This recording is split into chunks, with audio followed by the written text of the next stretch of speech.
Hey everyone, welcome to the month of August. I'm so excited to share our spiritual focus topic with you, and it is titled, Are you a worshiper or are you a follower? I have some notes in front of me that I am going to be paying attention to while I share this information with you. So if you see me glancing away, that's actually what I'm doing, just trying to make sure that we stay on track with our topic today. So let's just dive right in and get started. So again, our topic is, are you a worshiper or are you a follower? And what I like to let you know is that when I was thinking about this for myself, I came up with some questions because I started to see these two categories as worshiper or follower, and where and when are we worshipers and where and when are we followers, and what are the benefits and difficulties that we experience on either side, either the worshiper side or the follower side, and can we actually be worshipers and followers at the same time? And how do we do that? And what motivates us to be one or the other? And so those are the things I want to talk about today, and I'm going to share that information with you right now. So let's just dive right in. Okay, let's start by sharing some characteristics of a worshiper and some characteristics of a follower. And that will help you try to see in your life, where are you a worshiper, and in your life, where are you a follower. So some characteristics of a worshiper is that they have a deep devotion and love for your cause or for your mission. They will help in any way they can, but they'll never become the mission. It'll never be their mission, but they will definitely benefit, and they will support you as you make your mission move forward, or so that your mission becomes enhanced.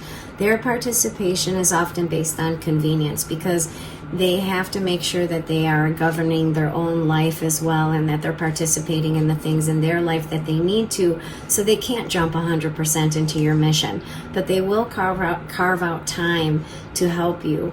You know, worshipers are gifts to the follower because they are the people that we can count on, that show up for us when we need them. And although it might seem like their devotion is sporadic because they don't have a becoming of your mission, but they will help and support your mission. So worshipers are gifts to the follower. Now, a follower is somebody who models their own life to align with that group or that principle. So even when it's inconvenient, a follower stays, because in the following there isn't really a separation. See, a follower becomes the mission. So everywhere they go, they are that. Their devotion is constant. And in that becoming of the mission, you might not even recognize their devotion, because who they are is the expression of that cause everywhere they go. Followers also are very grateful for worshipers because they recognize that extra effort that comes from the worshiper who takes time and carves out time in order to support the follower. So when you think of it in that context, here's an example of that. Let's say that I'm a mom, which means we'll call mom the follower, right? Because I have a before person and an after person. So once I became a mom, there was no separation from being a mom. I am a mom everywhere I go. And once I became a mom, then all of my decisions that I made in the course of my life after that were derived and based from that base of being a mom, right? So there's no separation from the mission, from the mom, and me being the mom. So that's how you can describe what a follower is. A good example to describe what a worshiper is maybe a grandma or a grandpa to the mom. They love her. They are 100% invested during the time that they are with their grandchildren. Maybe an aunt is another example of a worshiper. Teachers, teachers too, because teachers are somebody who also enhances your mission of being a parent. Okay, so they, for you, are a worshiper because they are helping to enhance your mission of educating and raising and loving your children. So now we have a pretty good understanding of what a worshiper is and what a follower is. So when you look at the different areas of your life, in what areas are you a worshiper and in what areas are you a follower? So what motivates a follower and what motivates a worshiper to be one or the other? So think about the worshiper. If I am enhancing somebody else's journey and I'm taking time as the worshiper and carving out time for that effort, then what is it that motivates me to do that? And oftentimes what we find is that it's just simply love. We love that mission. So if we go under the context of me being a grandmom and I want to see my grandbabies, well, I love them. I have a dependency on them. I need to see them. So of course, because it's fulfilling to me. So the motivation behind my effort is love. And when I carve out that time and I rearrange my day or I do something so I can see my grandbabies, we can see that that is what motivates me to be a worshiper and that experience. Okay, makes sense? So, if I am a follower, what motivates me to be the follower?